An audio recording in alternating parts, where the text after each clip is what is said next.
What's going on, everybody? Hope you're having a wonderful, wonderful Wednesday evening. We are talking Andor episodes 5 and 6. So today, October 12th, we just saw the 6th episode. However, we missed last week because somebody decided to travel for work. So we are back at it. This is Built on Hope, our all Andor talk show. I'm Josiah Leroy. With me today, Mr. Baba Yaga. John, like I said pre-show, it just takes one episode to pull you right back in. How dare you miss a week of Andor? How dare you? Are you committed to anything? Have you any respect?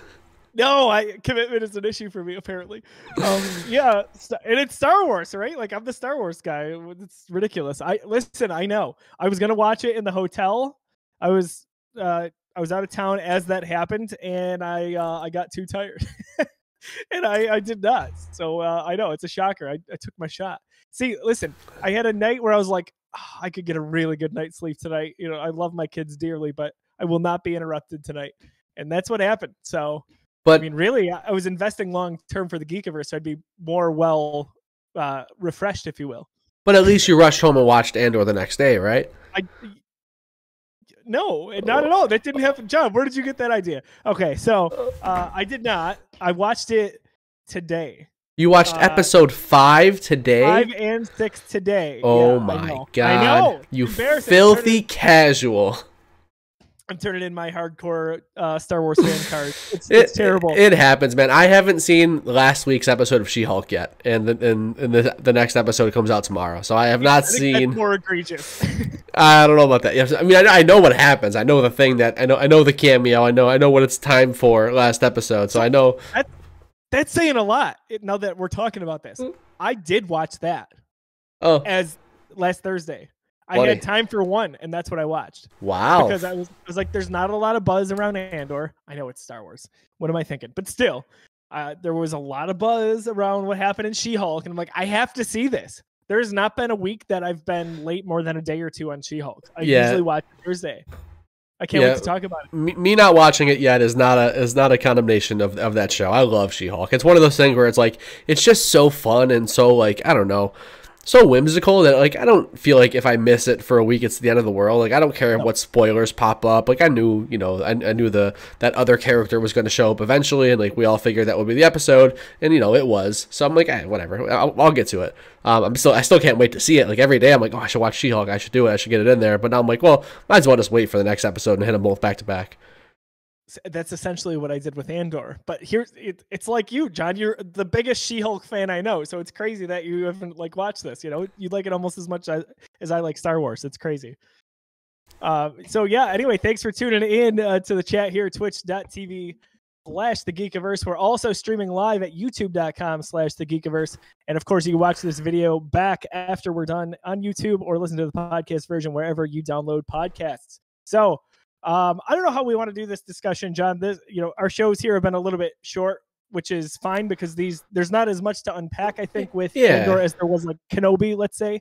But despite seeing episode 5 earlier today, I don't really have much to say about it, which is probably good that we ended up packing these into one episode. For sure. Last week we planned on recording for a little while, and there was some point where I'm like, man, it's gonna be a tough episode to get, to have a full, feature length packed episode on episode 5 of Andor. It was good. Like, it was fine. It served to progress the story in a situation where we know we're getting 12 episodes of this, of this TV series. There's gonna be a few like that where it's just like, okay, we're just setting this up. At the end of episode 4, Andor finally gets introduced to the crew. You meet these people. You get a couple of names. Episode 5 is just like a continuation of that. We're going to explain the mission a little more. We're going to show you a little bit of insight about how Cassian might be bringing some strengths to this team and how they might be a little bit unprepared. So you just learn a little bit more about the team dynamics. Some good stuff there with like Mon Mothma and her husband and that like loveless marriage. Who's the cop guy that like flunked out or whatever? Cyril Karn. Cyril Karn, right? So Karn, you get it good dichotomy there between Karn and his relationship with his mother and what he's going through on the Imperial side of things, and Mon Mothma and what she's going through, like her day-to-day family stuff, what she's going through with her husband. So like I like that stuff. it's what the anime kids might call filler. It's a filler episode, right? Like there's a lot of that in your Dragon Balls and your Naruto's and One Pieces. You talk about filler all the time. This was certainly yeah, Clone Wars for sure, absolutely, good call. Plenty of filler out there, and this was a filler episode. But like, hey man, if you love what you're here for, like that's great. Give me Star Wars filler any day. So it's world building, it's fun, it's an interesting episode. Episode 5 just leads into what we're gonna have some fun talking about with episode 6 for sure. But your thoughts? Yeah, every series can't be all killer no filler. Am I right? You know. This was a lot of what we've seen, especially if you go back to maybe episodes 1 and 2, where there's a lot of world building. But it really hit me, I gotta say. So like thinking back to episode 5 in particular, as I was watching this, I was really enjoying that for the first time. For the first time, I was enjoying that I didn't feel like I had a rush to get to the next big moment. And that's what Star Wars typically is. It's a lot of action, it's a lot of excitement. And if there is downtime, it doesn't last very long. This is a change of pace for all of that.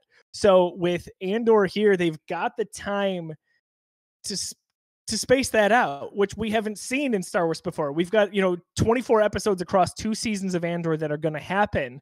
And it was an odd positive moment for me where I was like, I like this. I'm not in a rush. This is fine. I want to learn everything I can. I put the subtitles on. We've talked about that before. I wanted to know everything. If I didn't get something, I rewound it half a minute to rewatch it again because I really wanted to sink this in. It's so dialogue heavy right now. And I think of series, we all know I'm not fond of Game of Thrones, but if I do think back to the earlier episodes and the first few seasons that I watched, there's not always a ton of action there either in some of those very early episodes. And I think about how that was a little bit world building and setting up the characters and what the storyline was going to be. And I feel like there was just a touch of that here.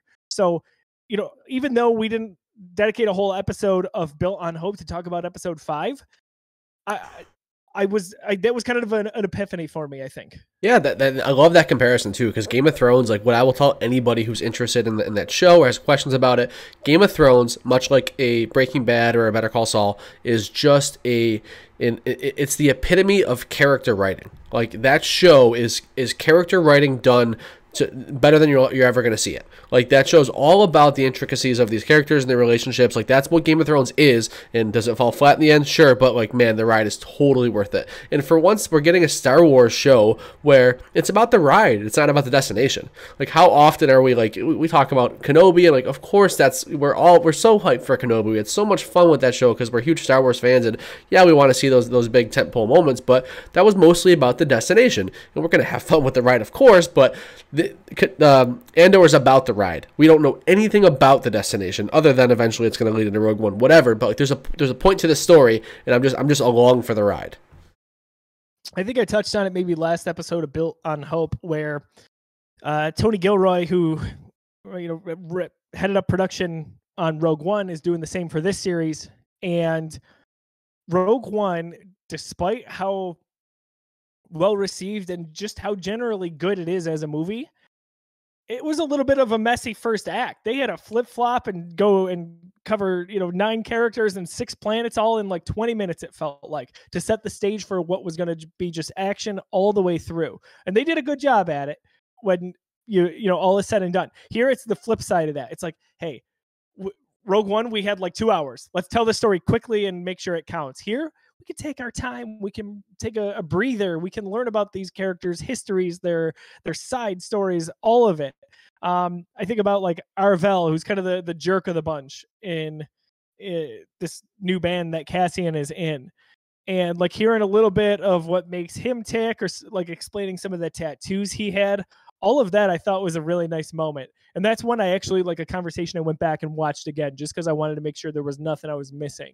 Dude, I did the same thing. Yep, I don't know what I was doing, making lunch or whatever, but that conversation was happening, and they were talking about like it's when he like breaks into Cassian's stuff and he's looking through it and he's like, you have nothing to worry about, whatever it was. That conversation happened and I listened to it, but then I replayed it because like it's just good dialogue. It's a great conversation, and if you miss like one line of that, you've got to go back and hear it. Yeah, absolutely. I think you could say that for a lot of this series. It's definitely worth rewatching at least once to go back to make sure you didn't miss anything. But we got more time with the ensemble cast, which was great. I'm a big fan of Nemec. There's something about that guy where I'm just like, that's my guy. I love the way he thinks. I love how he looks at the oppression of the Empire, all of it. And there was a lot of focus on him in that episode. For sure. It was set up just a little too well to have episode 6 play out the way that it did. Honestly, as that was happening, I had the same thought that I think you had for B2 Emo. Dude, no, dude. The second we start learning more about him in episode 5 and like his writing his memoir and stuff like that, I'm like, okay, so he's the one who dies during this thing. He's the one who's gonna go. He's way too bright spirited. He's way too hopeful. He's way too smart. Like he's done. There's no chance this guy lives to the end of this mission. He's the heart and soul of it, right? Like I know. I think of like 5 years down the line, classic Rebel Alliance, that's one of the guys that you get behind. Probably, works his way up just on his sheer heart. Cyril is the guy we mentioned that kind of goes back home to be with mom. None of that like hit for me. I was like, I don't need this. I'm fine. The relationship there and the character building there, I don't really care about. It's just interesting to see a little bit about like what that side of the Imperial life is like. Like these are still people and there's still stuff going on and they have ambitions. Like that angle I like. I just don't know if they're nailing like the actual dialogue and the actual characters there. I like that they're showing us, they're attempting us to show that side of the Imperials because we're seeing that all over the place. We're seeing that dichotomy of like, this is what the Rebel Alliance is going through, this is what the Imperials are going through. Like we're seeing more day-to-day life stuff with the Imperials than we ever have. Ever. Like the Empire, like we're seeing conversations with generals between each other. We're talking about like their jobs and their tasks and like their hierarchy. Like we're learning that these are people, right? Like they're here to follow orders. Like yeah, they're doing some really shitty stuff, but they're people at the end of the day. I think that's the angle here with the Cyril Karn stuff, but just not very interesting. I can get behind that point. That's maybe one thing though in the show where I'm like, all right, they got a little too much time to tell this story. Yeah. But you're totally right on that. I'm into seeing Coruscant. I'm into seeing what the Empire looks like at a lower level. As we find out in episode 6, some of the panic that happens when something doesn't go according to the plan. I mean, we're just used to seeing the Emperor and Darth Vader really for most of these movies and some of the Disney Plus series. But now we're seeing what the everyday officer looks like at a low level and in a mid level, and depending on what rank these corporals are at. Yeah, like, that's super interesting to me. It's stuff that you've only seen in those like from a certain point of view books before, right? Like that's the only time you ever had those perspectives is when you're reading one of those like Empire Strikes Back from a certain point of view, and you get a story from one of those low ranking Imperial generals or whatever. So interesting to see that on the screen for sure. I think it was in this episode, just maybe to put a bow on episode 5 and transition to 6, Deidra, so that female Imperial commander that had the dispute in the argument last, I think the prior episode, she won't let this go, right? Thinking about the similarities between some of the pockets of rebellion. I think they said it was too random to be random, right? Yes, like her associate. Okay, so I love that conversation because she wants to kind of let it go, even though deep inside she can't. Yeah. And I love that he pushes that out of her. He's like, no, we can't do this. We got to do what's right. And when I say what's right is their perspective. If you worked for a company, whatever that looks like, or in this case, the freaking Empire, like it is your job and your duty to search out those things. If something isn't right in your gut, you're supposed to go and investigate that. And she's got some good evidence, or at least she's found a pattern between 4 or 5 of these little pockets. And she sees maybe not the long-term plan, but at least some of the short-term plan with how these different rebel groups are eventually going to become something greater. And I like that angle too. Me too. I'm still so curious to see how this storyline with her plays out. Are we getting this intricate look at her workflow just because she's figuring it out, and like she's maybe the first one who has that light bulb moment that there might be something bigger with this rebellion, or are we planting seeds that she might be part of the alliance and flip at one point? Interesting to see. There's always a reason that somebody's on screen, right? There can be multiple, but we'll see what happens. Yeah, the way I feel, especially after episode 6, so we're halfway through this first season. Like the optimism is really ramping up for me. The interest is certainly peaked. Kind of transitioning here to episode 6. If there's something that we missed in episode 5, John, we'll just bring it up here. But for a lot of this episode, man, shades of Rogue One all day long. Episode 6 of Andor is a very good Star Wars movie. Like, that was a 50-minute thriller. Episode 6, like, bar none, the best episode thus far for me. Like, beginning to end, edge of your seat. Like, so I'm gonna make a comparison here. This reminds me a lot of Top Gun Maverick. So Top Gun Maverick, if you haven't seen it, no spoilers, whatever, not much to spoil in a movie like Top Gun Maverick, but they just drill home in the first third of that movie that we have this mission, and here's all the points of that mission. We have to articulate it this way. They hype you up on this mission. They tell you what this mission's all about. And in the second half of that movie, they execute that mission. And it's just such a hype moment to see them do it and to understand that mission. Like, everything they do, you understand because they set it up so well. Same thing here with Andor. They told you so much about what they have to do. They nailed it home for the last 3 episodes. It's like, it's this, and this. Here's our scale. We got to make sure this is right. They emphasize it. Got to make sure this is right. They emphasize it. We finally get to this episode, and we see all this stuff play out, and we know, like, oh my God, they need to be there. They need to be there. This has to happen. Val she has to make that decision. Like, make the call. It's just so suspenseful. It's so good. It's beautiful. The eye, like, oh my God, like it's a special episode, man. It's like authentically Star Wars. I want to skip right to that. The eye, man, like it's one of the best looking Star Wars dynamics, sequences, whatever you want to call it. All of it is just beautiful. And so my friend Marissa said kind of what I was thinking. She's like, I wasn't sure we were going to see the eye. So in my head, I agree. Same. Maybe that was just a flash here, or like early on how we just saw one go, shoot by every so often. But by the end and seeing what it actually looked like, I have goosebumps talking about it. Just very, very pretty visually, especially for Disney Plus show, right? Like, we know they've got the budget, but they didn't cut any corners for this. No, and what a good idea to set this main heist of the series, so far at least, we got a little bit left, right? To set this heist with a backdrop of such a beautiful visual, but also it weaves into a narrative. Like, there's a reason that they're using this day for that, like, it makes perfect sense, but it just works out so well. Make it a ride at Disney, Marissa. I love that point. Absolutely. The eye would be incredible. How cool would that? It's like Guardians of the Galaxy Cosmic Rewind, but for Star Wars. That'd be so cool. Yeah, that would be unbelievable. We know they can do it. Going back to what you were saying, John, about just how they had a setup and they had the model, all of that. I love that they burned that, by the way.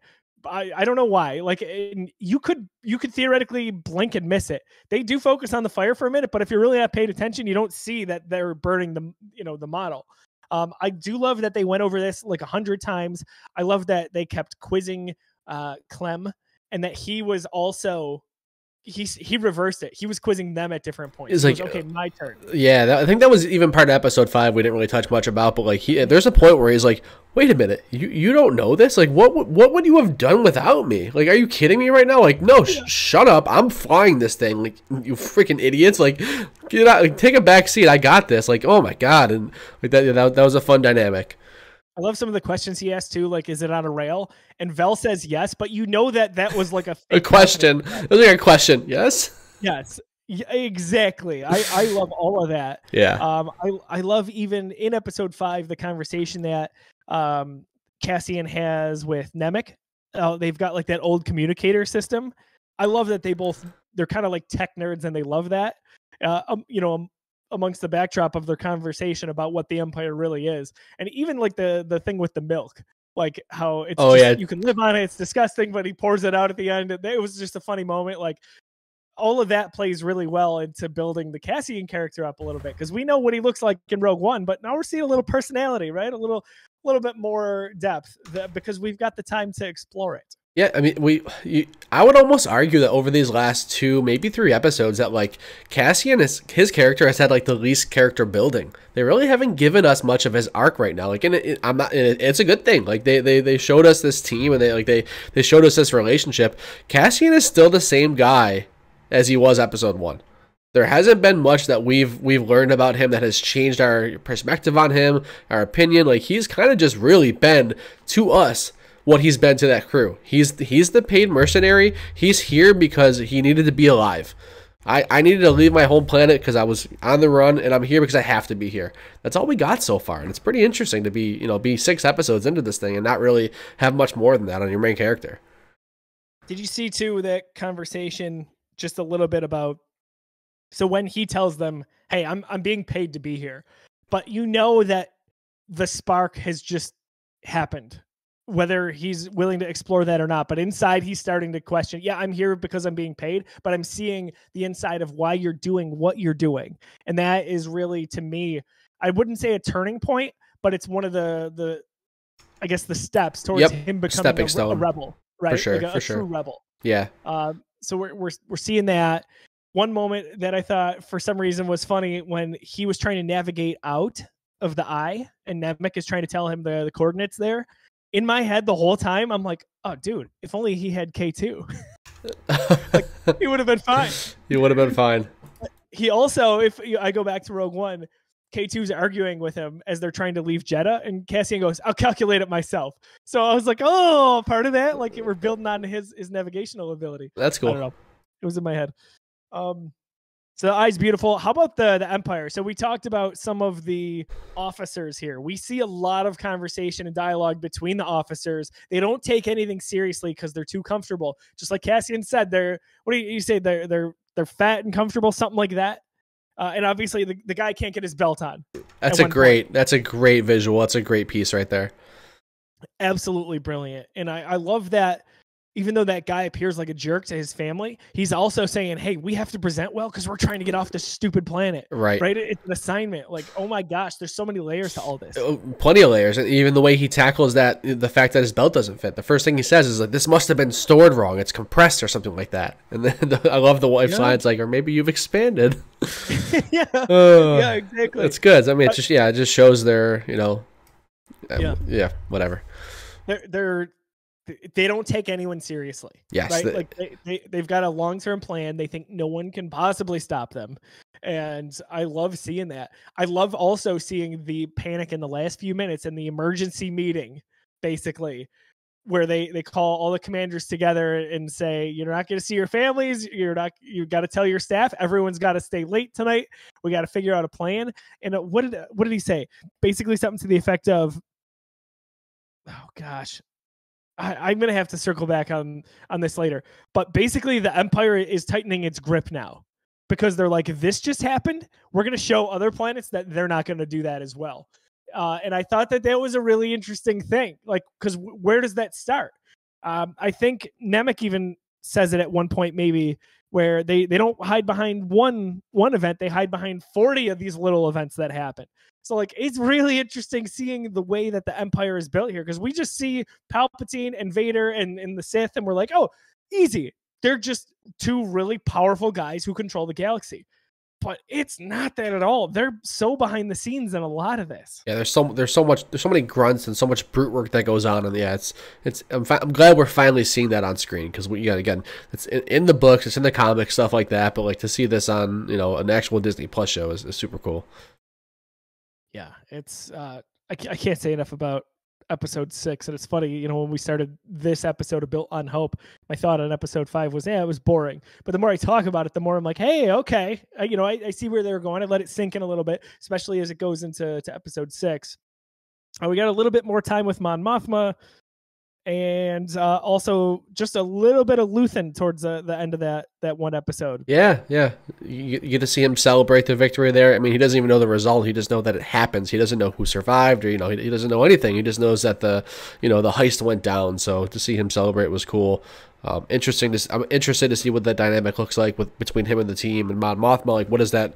What does this rebellion look like? What's the actual dynamic? Because we don't really know too much about like what this rebellion cell looks like and how it functions. We just know this one mission. Like we got the top to the bottom to now Cassian's here and like execute. Interesting to see how this plays out in terms of like what is this rebellion cell actually all about. I love seeing his celebration. I love his conversation with the woman that is working with him at the shop there. Oh, sorry. And I love his reaction. It's just so awesome because he's like, there was a little bit of panic before that, right? Like he was kind of just tuning in for an hour, trying to almost like on the police scanner to see what was happening, and he can't focus on anything else. I'd say there's a lot of panic there. Yeah. Yes, he's worried he overplayed his hand with Andor, basically being tied back to him as the mercenary, and just that reaction when he goes in the back and smiles and then starts laughing. I think it was an awesome performance there by Stellan. Oh yeah. And Mon Mothma, I love seeing more of her too, any chance we get, because I think Genevieve O'Reilly is a really good actress in this capacity. And again, we've only seen her on the big screen for the most part to see what that looks like in these Rebel Alliance meetings and in bigger moments. But these are day-to-day things, and she doesn't have a great warm home life, right? Like, no. You would think that, okay, what is she fighting for? She's fighting for things like her family, but they're not supportive. They're not helping her. They're, they were getting into skirmishes at breakfast there. So I think that's interesting too, because that just adds more depth. And I'm really intrigued to see how much of a role she plays in the formation of the formal Rebel Alliance, because we believe she's going to. So I think that'll be a nice storyline throughout the last, or the next season and a half of Andor. Right. For sure. Anything else that we missed or wanted to talk about? I feel like I covered everything I wanted to get to. Yeah, same here. I mean, I just think episode 6 was, like beginning to end, like plays out like a movie. It is really good, really suspenseful. This is the one that like that you point to when you say this is a good series. This is a suspenseful series. Episode 6 is the one for sure. See, this is the episode that makes sure that I never leave a future episode to the prior week or the past week again, because that's just silliness. Oh my god. Exactly. So we're going to wrap up this episode of Built on Hope. Every Wednesday, we try to get together here at twitch.tv/thegeekiverse and youtube.com/thegeekiverse to chat about the latest episode of Andor. We hope you join us for that. If you miss it live, you can always catch it at youtube.com/thegeekiverse on rewind or listen in on podcast services around the globe. John, where can people find you on social media? And if people like video games, what should they check out on the Geekiverse channel? So I'm all over social media at Disruptoid. Follow me there. I'm talking a lot of postseason Yankees baseball nowadays. Hopefully that lasts for a few more weeks. If not, I'll be sad. Make fun of me there. But in terms of video games, we've got our podcast Busy Sticks. We're going to record that live after this. Every week we sit down, we chat about video games. We talk about our favorite games, what's going on in the news. Do we crack a beer? Maybe we do. Maybe we don't. Who knows? You have to find out. Yeah, good stuff. Can't wait to talk about that. In just a few moments, we're going to switch gears and talk Busy Sticks. We're going to talk about CD Projekt Red's 10-year roadmap, including a new Witcher trilogy, as well as the Super Mario movie trailer. And boy, do I have a lot of good things to say about that. As always, if you like Star Wars, check out the Geekiverse's YouTube channel. You can find other episodes such as Star Wars Reviewed, where we watched all 11 Star Wars feature films and ranked them. No controversy whatsoever. Nope, easy. Very easy. Easy. Force Awakens is definitely the best. And I just dug up some bad memories there. You can also check out our watch-along series that went hand-in-hand with Obi-Wan Kenobi. All episodes are downloadable currently wherever you listen to podcasts. Oh, look at that steelbook. There we go. Kylo Ren. That's one of the best ones. So I'm Josiah Leroy again for John Fick. Thanks for tuning in to this episode of Built on Hope. We'll catch you in just a few minutes for Busy Sticks. Have an awesome night.